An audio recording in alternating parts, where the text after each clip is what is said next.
Hello, and welcome to the Society of Professional Journalists DC Pro Chapter webinar, a conversation with renowned news photographer Dennis Brack. I'm Denise Dunbar, publisher of the Alexandria Times newspaper, and I'll spend the next hour talking with Dennis, who I have known for more than 25 years through St. Paul's Episcopal Church. First, a few housekeeping items.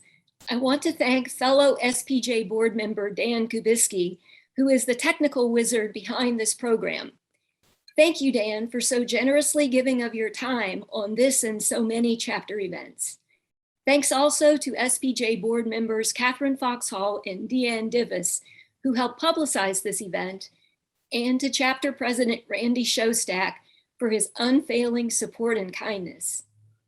We would love to know where you're tuning in from, as this event is open to non-SPJ members and to people around the country. At the bottom of your screen, you will see both chat and Q&A icons. Please submit any questions you'd like Dennis to answer in the Q&A section only.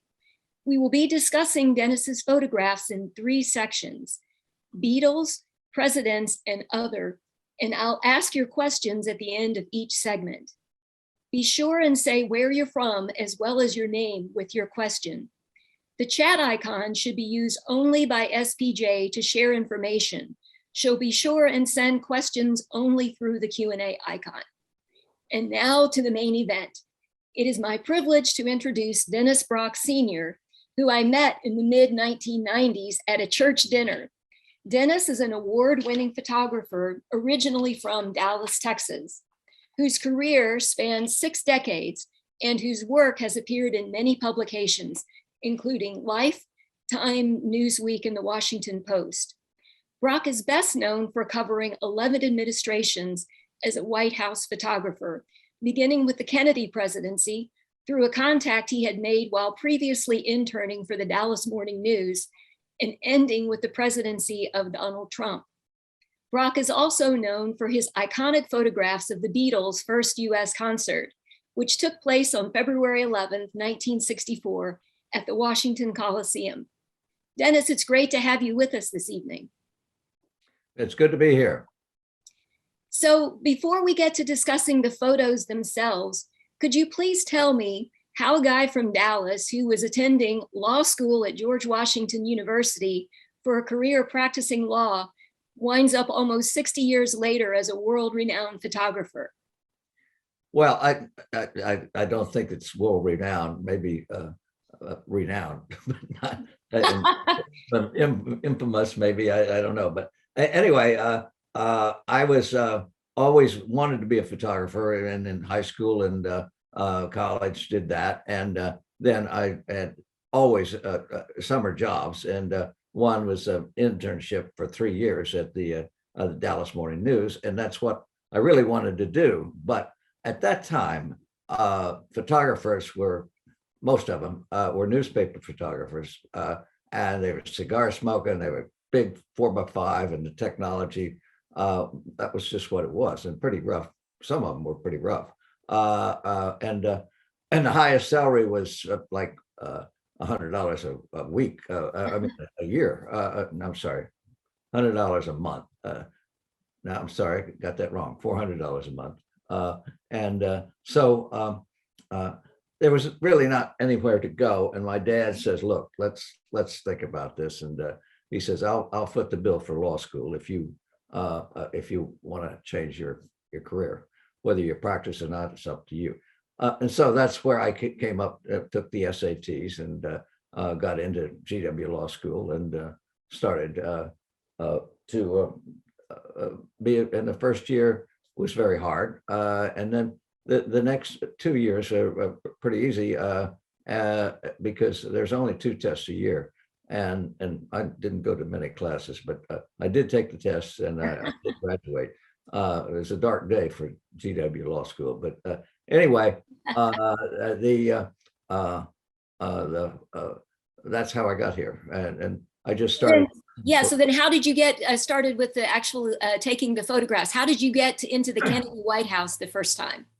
Well, that's the thing. Was I was uh, friendly with the bureau chief here.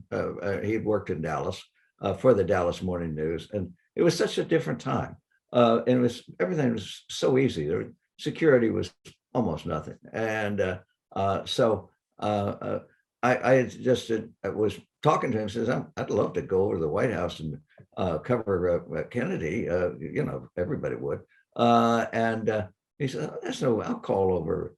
I forget her name, but you get you on the list, and then you can go in anytime you want to. And just say you're working for the Dallas Morning News, but it didn't make any difference. And so, but I had been doing, if they had a local Dallas person or a story for the paper, I would go and take their portrait and things. So I just went over there, the gate, you showed them your driver's license, and yeah, come on in through.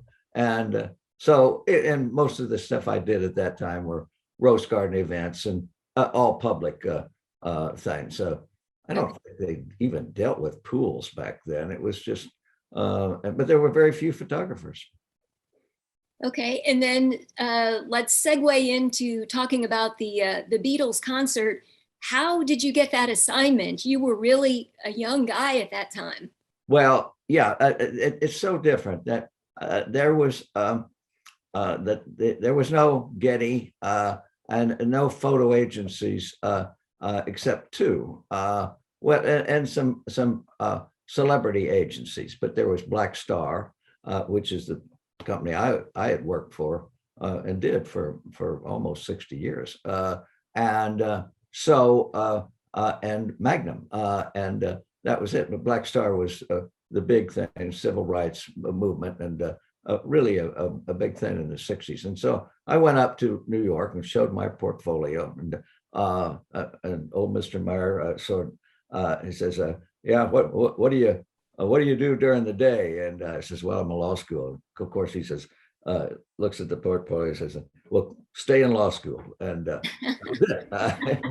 and then it's like, keep your day job. And so then the Black Star had a very famous, Fred Ward was the Washington photographer.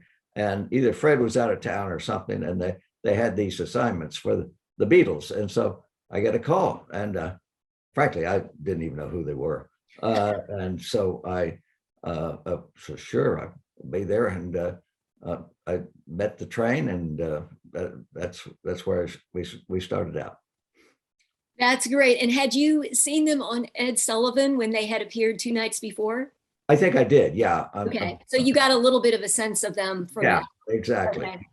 Okay. Let's take a look at the first photo.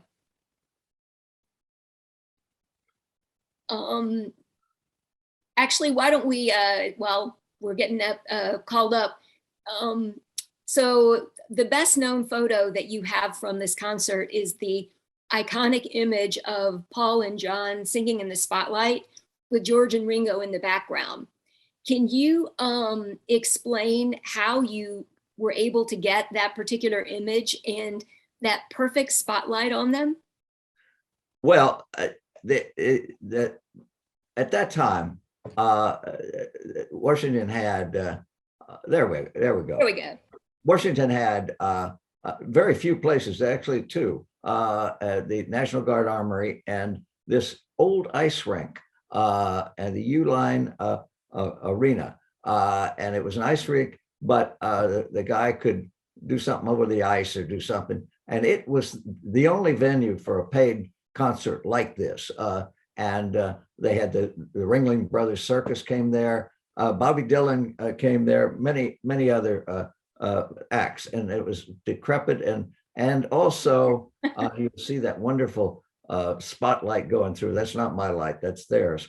But at that time there was smoking, and it was just made for a very good pattern in the picture. I think that's really funny that light that is so on the two of them is actually just the light cutting through the smoke. I think that's a great story. Right. I never would have thought of that. So going on to the next photo, when the Beatles came to the US, they flew into New York. The plan was that they were going to fly down here do the concert, then fly back up to New York and leave. But there was a huge snowstorm, right? And so they wound up coming down by train. Yeah, exactly. And they came to Union Station. By that time, I think the storm had blown over, but this is in the 60s, so things were a little different. And this fella here was a railroad workman there, and he wanted probably the first autograph we had in Washington of the Beatles. He passed something up, and there they were, and that's what he was doing.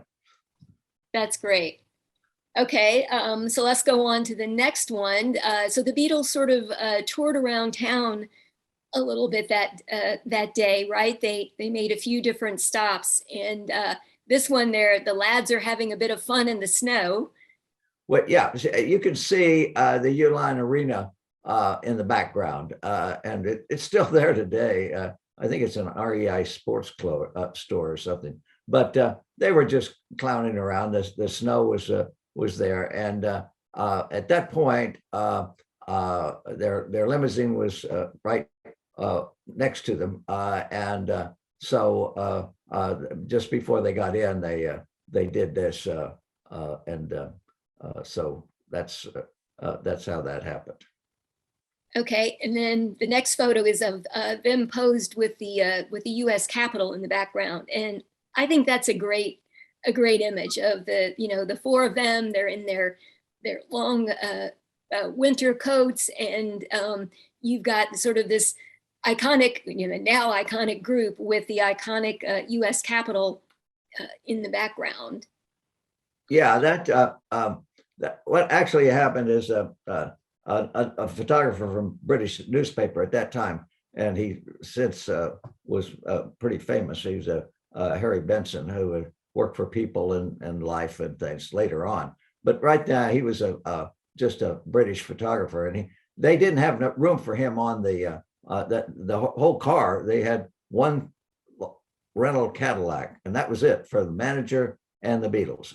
And so there was no room for him. And he came up to me and says, "Do you have a car?" And so I said, "Yeah." He says, "I want you to pull it right up to the bumper. Don't just touch the bumper of that limousine," which I did.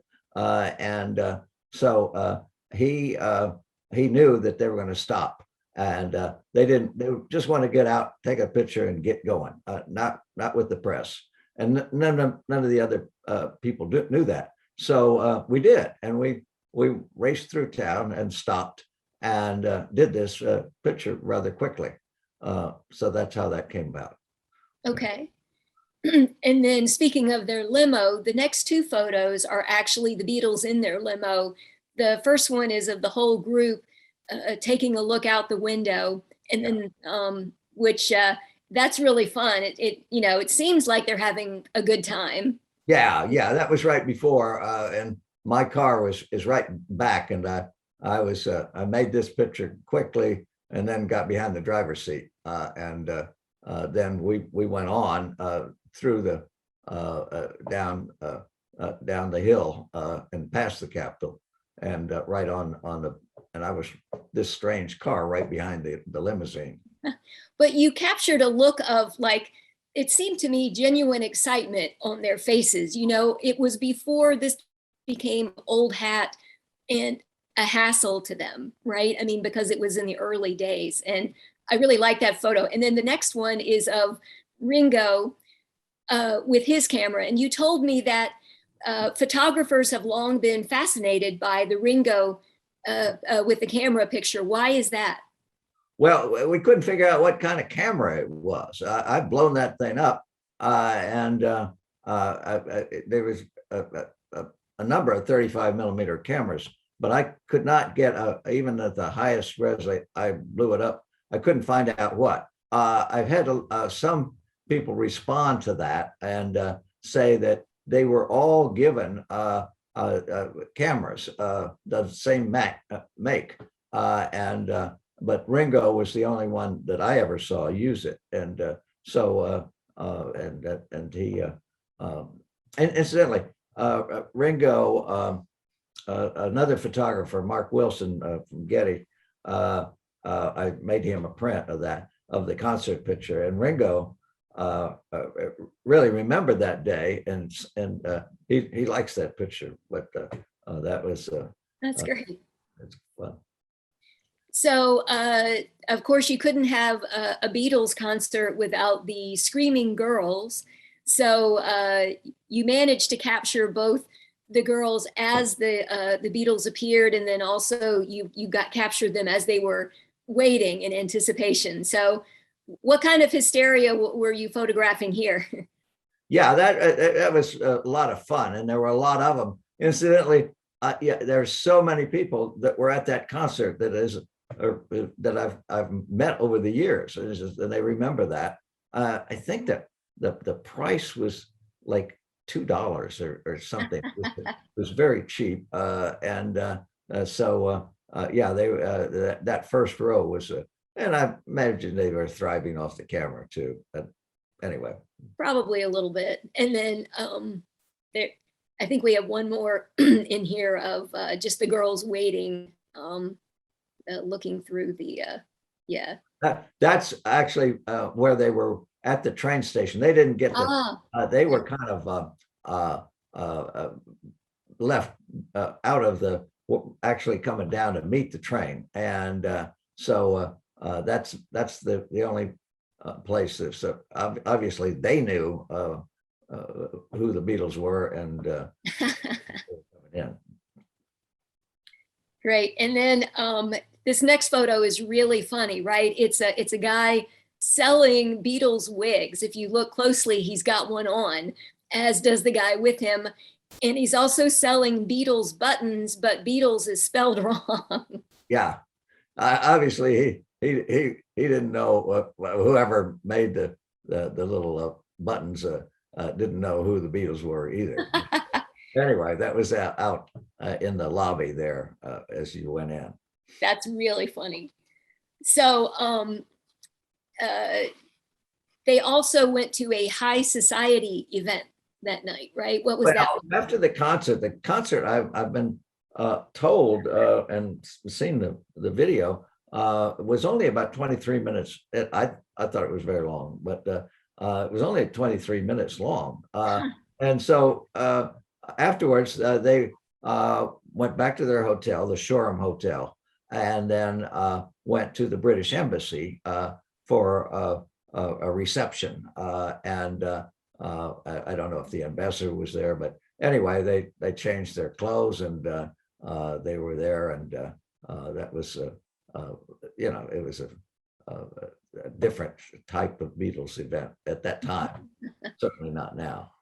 So at that point, both you and they had had a pretty long day, right? From the time the train rolled in to Yeah, around town to the concert to the embassy. well, the day didn't quite end because, and this is a little technology of our business. I had to take all that film, put it in an envelope, and then go to the Greyhound bus station and put it on. That's how we got our film around. So it would arrive in New York to be processed, and met all black and white, no color at that time. So that's the way we ship film. And so that film then would have gotten there late, early morning the next day.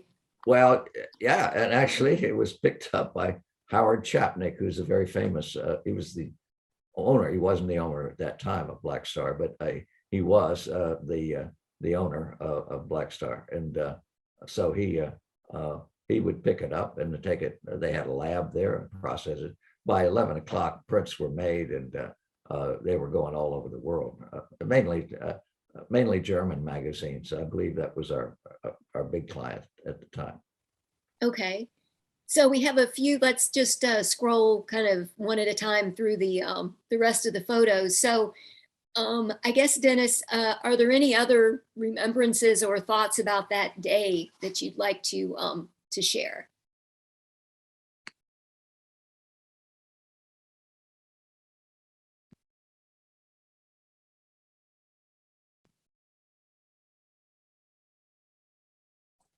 I think you might have gotten muted. Dennis, there you go. There you Okay. go. All right. So no, that's all I think I've got on that. But anyway, and of course well, that's more of the things. More of the concert. Okay. So now we're going to take a few questions from people who are watching. This is from Joan Alford.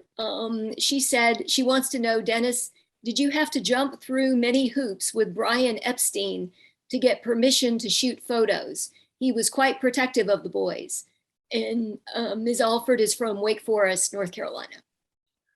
Not at all. I didn't have any credentials whatsoever. And I had cameras and I looked like a photographer. So that was it. Even at the British Embassy, I didn't have anything. It was certainly different times than now, that's for sure. It was definitely a different era. So Ms. Alford, who says she was a former officer in the official Beatles fan club, wanted to know, she remembered that the stage that this concert was at was rotated during the concert? No, and I was going to say something about that. Okay. That picture that I did miss, and I didn't even know it happened. It was a round arena because it was an ice skating rink, and Ringo was at one point.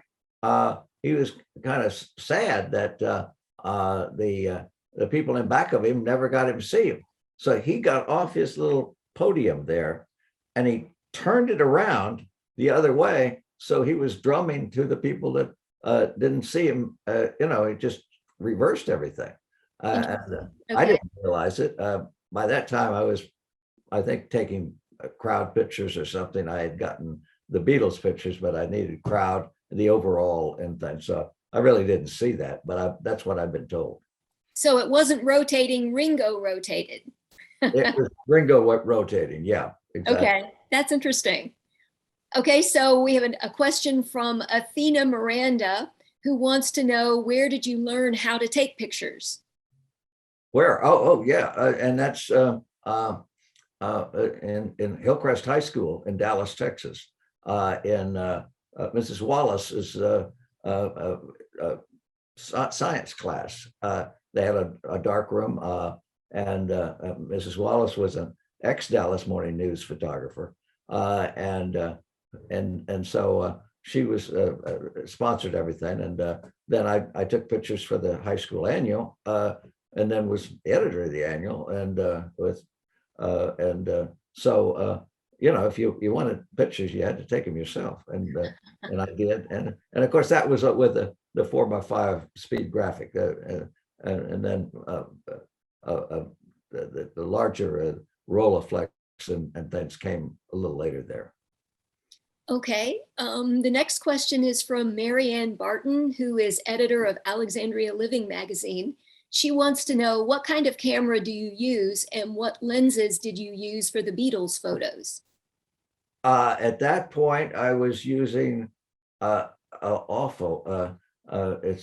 a Leica F3, which is it was an old camera. There was the M series were out, but I couldn't afford that. And then a Nikon F, and actually I had a Nikon, another Nikon rangefinder. So that combination, but it was a very humble assortment of And yet you took photos that are still iconic almost 60 years later. So how about that? Doesn't matter. It doesn't matter what you use. That's for sure. Okay, we have a question from George Sigalos. He says, George in DC here, big Beatles fan. Were you hit by any of the jelly babies that the crowd showered the band with? Absolutely. FYI, Ringo, an avid amateur photographer, used a camera in the This Boy scene, filmed in South London in A Hard Day's Night. So you were hit. Oh yeah, I was hurting in the back of my head, and no, it was, they were pelting with those jelly beans, that's for sure. Okay, this is from Anthony Marasco, a fellow St. Paul's parishioner. Hi, Dennis, did you get a Beatles wig? No, I'm afraid not. I've missed that opportunity. Um, let's see. This is from Amy Fickling, who's one of our SPJ board members. Did you finally get the idea when you photographed this concert in 1964 that the Beatles would take off like they did? Uh, Sort of. I think I did by watching the news and things and seeing what was the coverage. That's for sure. And then I photographed other events with him over the years. So yeah, I kind of caught on after a little while. Okay, and this is from Stephanie Bluestein. Do you have any insights about the Beatles as a group and or individually, such as how they acted around journalists and their fans? I think the only thing I can think of is they were so loose and happy and young at that time. I did see them in other things where you knew that by that time, the second and third time, they were true pros. They a lot of times would have a short press conference before an appearance, and they the first time they didn't. The second time where they came to RFK Stadium, they did, and in the dressing room for the football players. But anyway, yeah, they were going through the motions, and by that time they had seen a lot of press and had done that a lot. I'm sure. Okay, Al Stevenson, who was formerly of DC and now in Scottsdale, Arizona, wants to know if you ever put your Beatles photos in a book. Hi, Al. My God, it's been a long time. I do remember Al was a photographer for the LA Times and a good friend and smart enough to go to Arizona anyway. And so they've been published, but I haven't done that yet. The big book is coming, and it's not even started yet. Anyway. All right. Anthony Marasco has another question, which is, did you pick up a Beatles button? Those are highly collectible. I wish I had them. I didn't. No. That'd be good to have at this point. Right.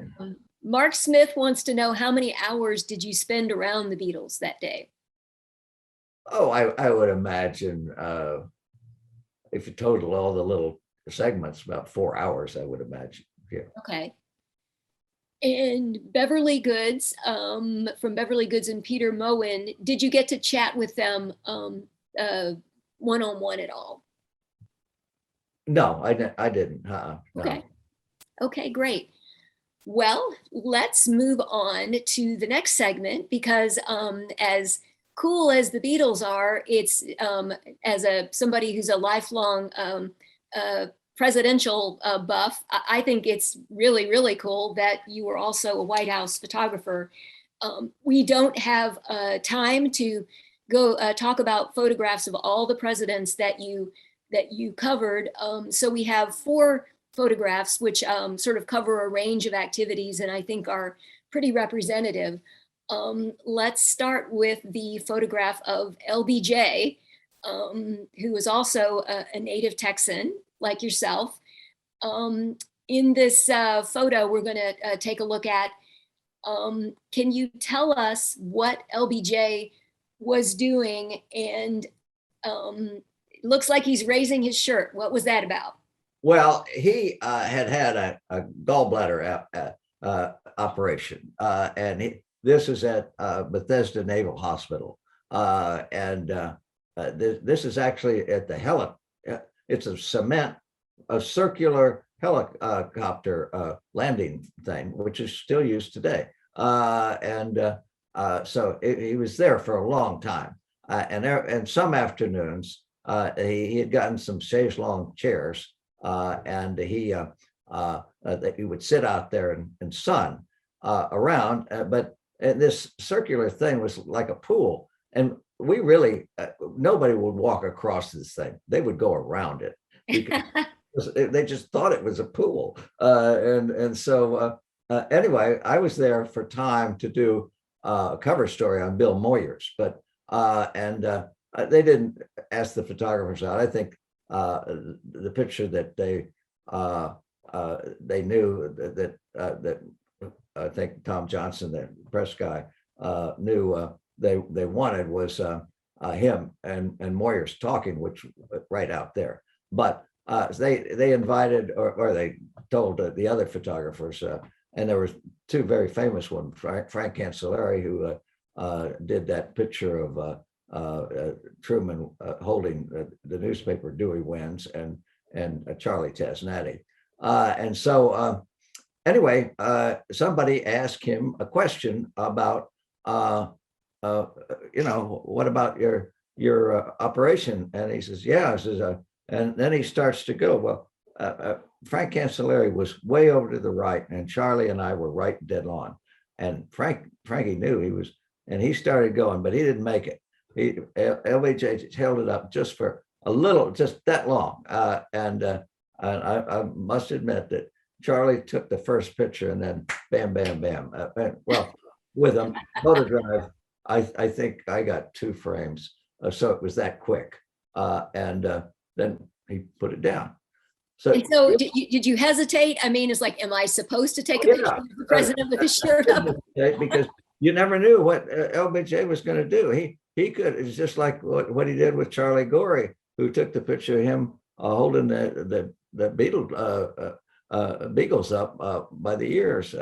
He got all over Charlie about that.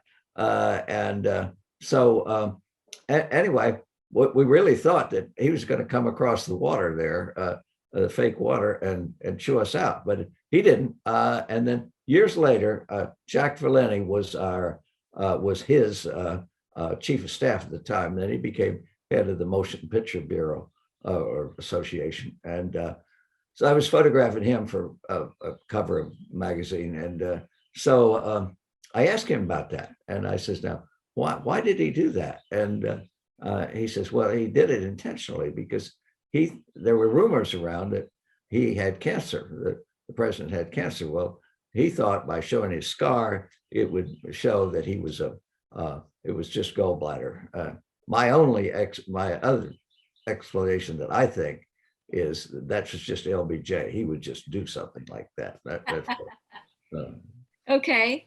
Well, and so that's a good segue into the next photo, which is a beautiful, memorable image of President Ronald Reagan and Nancy carrying a wreath, walking through the cemetery in Normandy on D-Day 1984. And from what you told me previously, this one was considerably less spontaneous than the LBJ photo. Oh, absolutely. This was, there's usually an economic summit around the first week of June. And there's 7 nations, now 8. And so in Europe, it's right around D-Day. And presidents have to go to the cemetery in Normandy on D-Day, and which Reagan did. But Carter had done that too, and other presidents I photographed there. That the last one we did with Carter, the Carter people let us in the U.S. pool in before, and so Jimmy was laying the wreath, and the French press were 50 yards away, and they saw that and they started coming. Well, as he was laying the wreath, we were having a fist fight with the French press and trying to make pictures, but it was ugly. And so Mike Deaver was the chief of staff of Reagan, and I don't know if he had that title, but anyway, he really wanted a memorable picture of Normandy. At that time, we had a representative. The news magazines, the wire services, and Black Star. That was it. And we would go on a pre-advance one time one person from the thing would go to the on a pre-advance with to make sure things were just what, and the networks had a representative, the reporters had a representative, everybody did. And so when he did, Deaver says, we want to get the picture. And they always go to the same place, which was Theodore Roosevelt's son was a general and in D-Day, and he died over there, and he's buried there. So that grave is there. And so everybody was asking. Larry Rubenstein from UPI was the guy in our advanced pool, and he says, now we'll get a nice picture. Or the White House people said, what about a picture of that? And I says, that's not going to go. And we wreath laying pictures don't go anywhere. Well, what can we do? He says, how about them walking out there in the middle of the crosses? Well, they said, well, even Reagan won't do that. And then finally, Jim Coons, who was the advanced man there, had a great idea.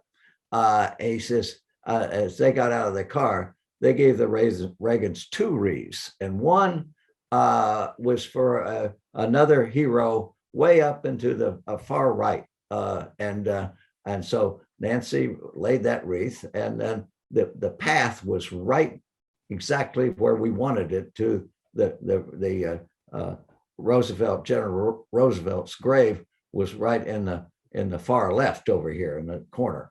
And so it just puts the Reagans exactly in the right place. And then also the photographer said, you get a little height there. So they made a little stand for us.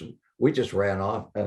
Bob Doherty with AP and myself ran off and got on the stand, and so that the only the wild card was at that time the Secret Service would be right there. That would not do. So Steve Studdert, the head of Advance, made a deal with the Secret Service for just that little bit.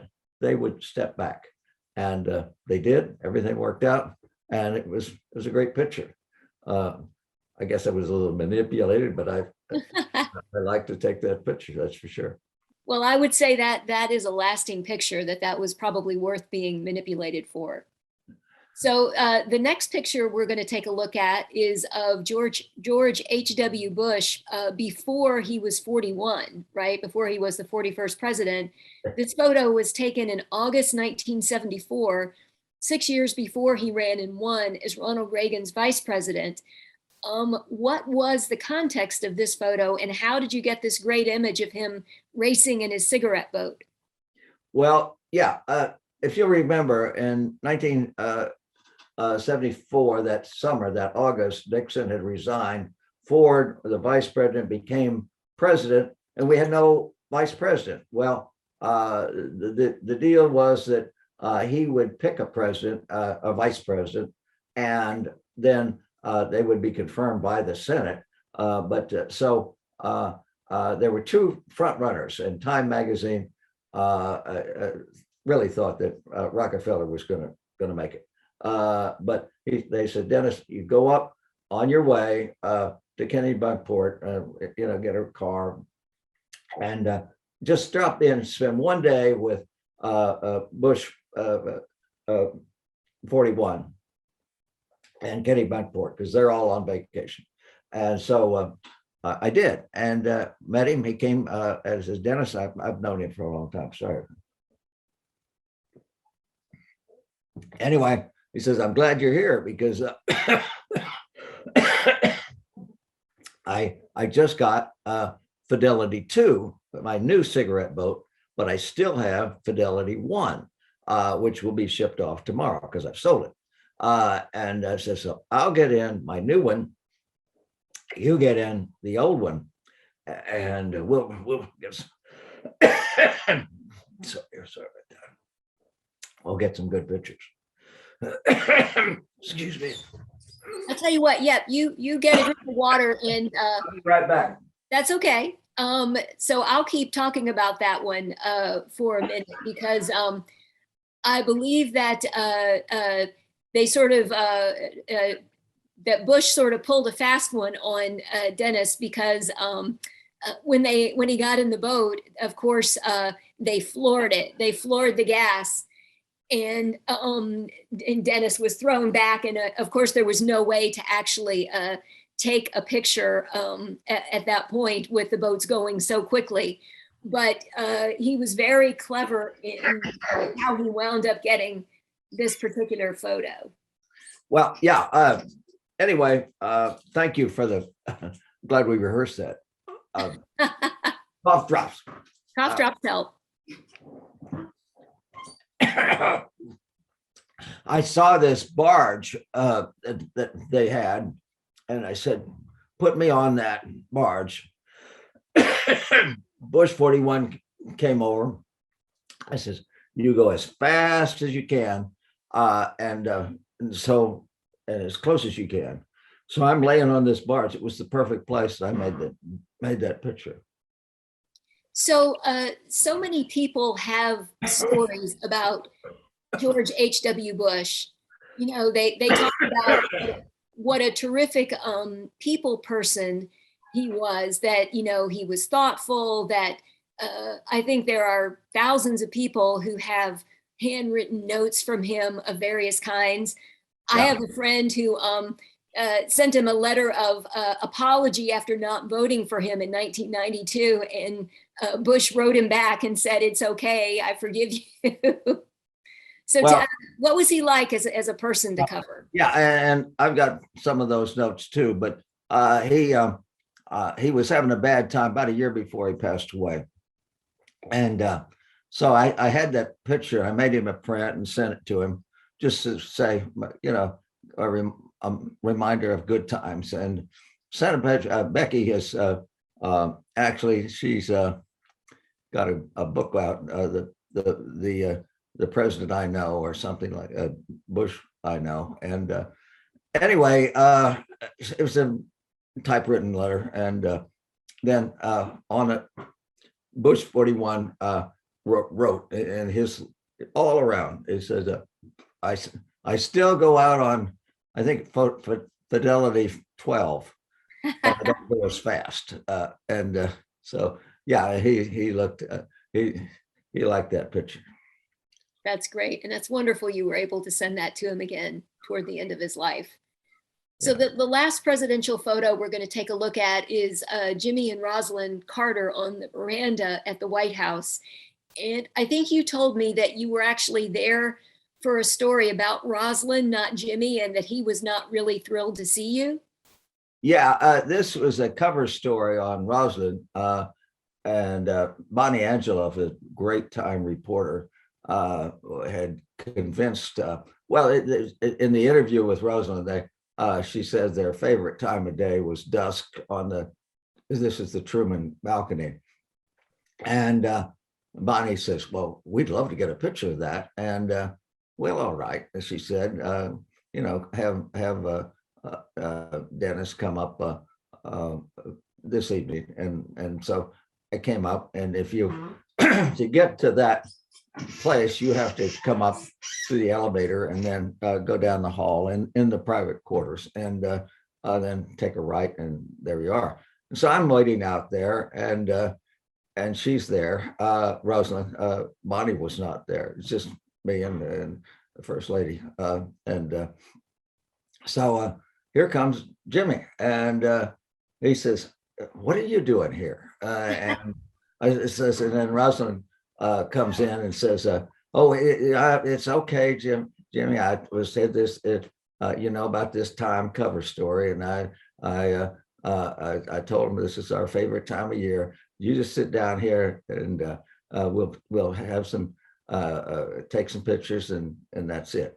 And so I'm there, and it was very awkward. And then finally, President Carter puts his foot up on the rail there, and it looks like a pretty good picture to me. And I made it and said, "Thank you very much," and got out of there. Yeah, he was not a big fan of photography, that's for sure. So you didn't have the same kind of interactions with him as with Bush? I should have. I mean, I was photographing him from the almost midsummer. I was the time photographer. I was there when he in the hotel room. The only person when he found out he was going to be president, and Wow. he never knew my name, and but he didn't know anybody's name around in the staff of the things.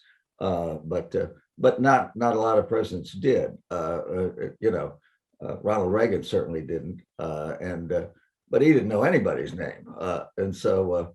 But this was just it was just a different. Each president is different, I guess. Yes. Okay, so we have a few questions from people in the audience about your presidential photos. Barbara Beach, also a St. Paul's parishioner, said, "You've had an amazing career that exposed you to many interesting people. Is there one photographic session that stands out as the most rewarding? And if so, why?" Oh my God. I have to think about that. I would say probably that time. It was a series of being right on the cusp of history on that with the Bush 41 that day, and then the next day to go up to Seal Harbor and spend a month with Rockefeller. And what happened is it was by that time Marsh Clark was a Time reporter. We met, and he was. We went up and knocked on Rockefeller's door, and Happy came, and she said, where are you going to stay? We, come on in, have a drink, so and we said, well, we're just going to go get a motel room. He says, no, you're not. You're going to be you're in Seal Harbor in Maine, and there's no hotels. You'll be in Boston. Says, but why don't you stay in our garage? Well, a Rockefeller garage is just not quite like anything. So we did for about 3 weeks to a month, I think. It was the story built, and finally they announced that he was Ford's choice, and that was just such a delightful month. Rockefeller would come out, and by the press would started building, but we were the only ones that had the room above this garage, and they cleared the cars out, and that became the press center. But we were seniority there, and so we were there all the time. And Happy would we would help Happy with her garden out there, and then we would Rocky would come out, and he says, "You all need a picture. We'll go out on the little boat, and you all can have the big boat, and so we'll take you around and show you the seals and all that." So it was just a delightful time.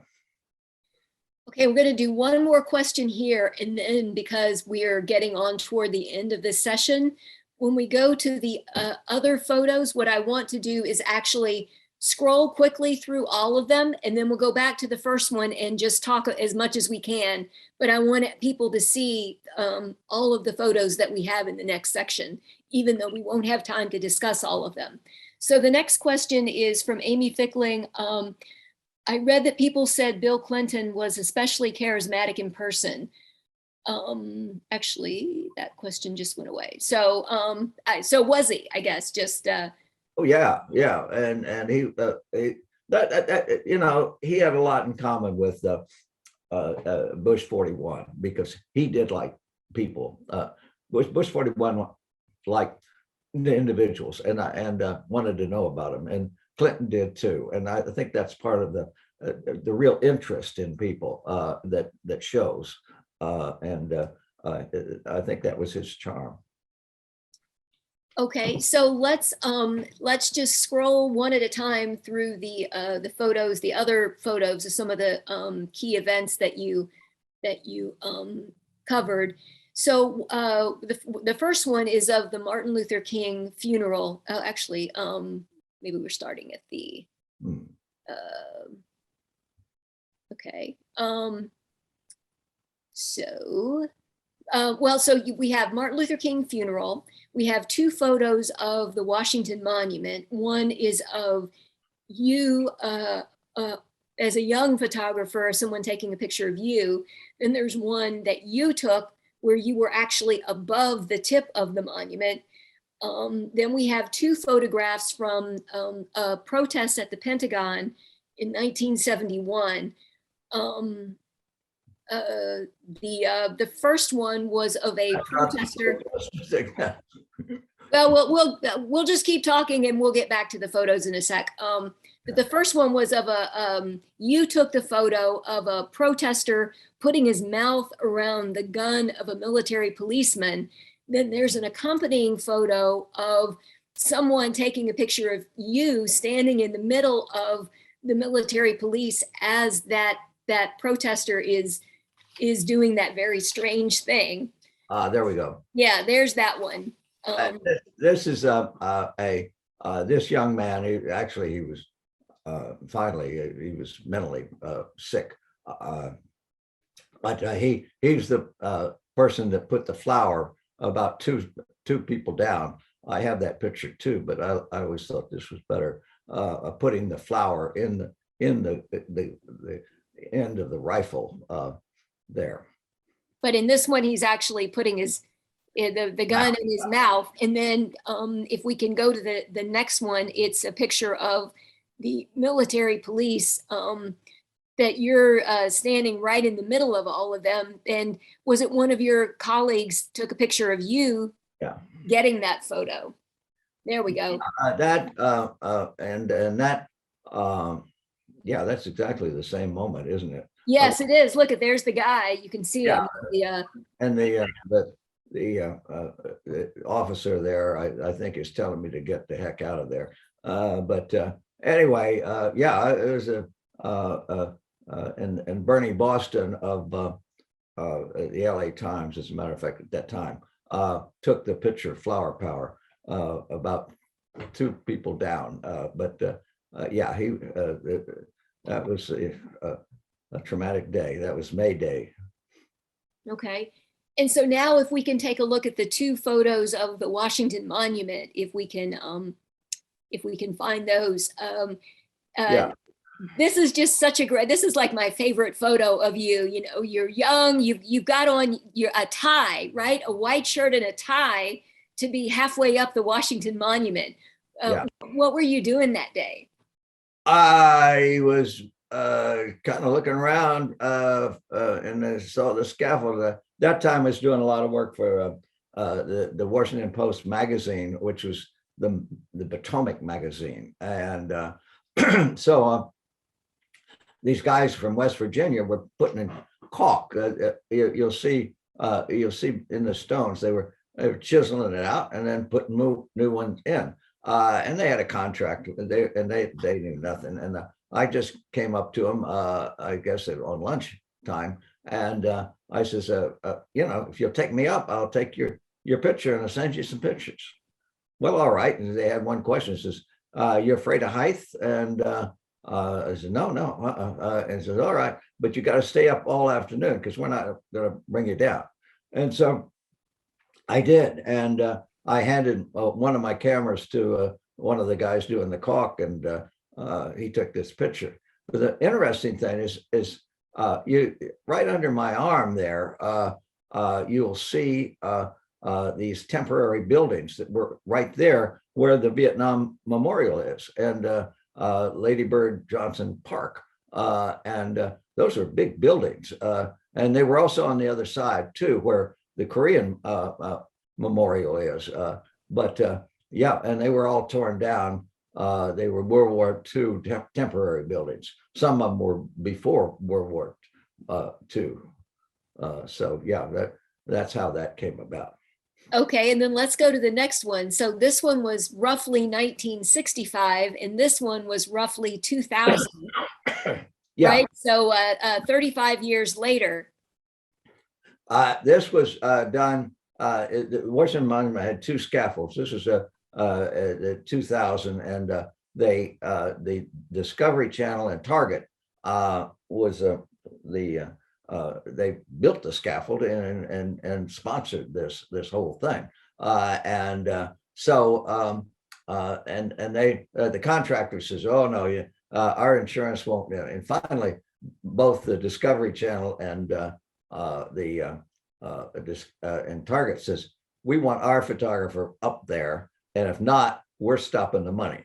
Well, all of a sudden, the insurance thing was off, and so I'm up there, and I really wanted to get this picture, but it was kind of hard to do because you couldn't get up above, and it's not ground level. So I waited until everybody left, and we had these tether cords that you would always be tethered, but it was too far. I couldn't do that, so I just undid the cord and got up there and made my pictures, and then came down a little bit. But that is the top, and you'll see that in theory, the lightning is supposed to strike there and go down those rods. And at that time, it went down the center of the building. They have since corrected that. So, Dennis, is it safe to say that to be a news photographer, you have to have a head for heights? Yeah, I don't think you can be afraid of heights. Yeah, we like heights, as a matter of fact. Yeah. All right. That's why everybody has a drone. I mean, you got to have a drone. That's it. So we're going to do one more photograph. Let's take a look at the one from the Martin Luther King funeral, because I really think that is just such a moving picture of Coretta Scott King and Harry Belafonte. Can you describe the lengths you went to get that photo?